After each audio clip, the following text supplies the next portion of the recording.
Here's an idea of a quick shortcut for making the graph and getting the linear equation. Once you have the East South Central picked, I'm going to delete this row because I really don't need it anymore. And I'm going to take this row and I'm going to see the crosses with the arrows. I'm going to drag it over to the other side of square feet.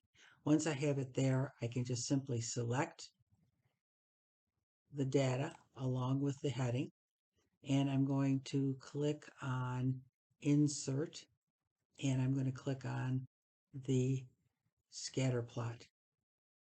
Here's my scatter plot. That's what your scatter plot should look like. Now, to get the equation, just right click on these graphs. Notice all the points are selected, or most of them anyway, and select Add a Trend Line.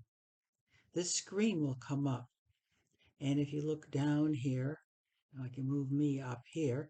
If you look down here, you're going to check the box for Display Equation on the chart and Display R squared. There's your equation, and there's your graph, and there's your regression equation. You're going to need this information for the project. So that's why I'm giving you this extra little video. I hope this helps. Thank you. Bye-bye.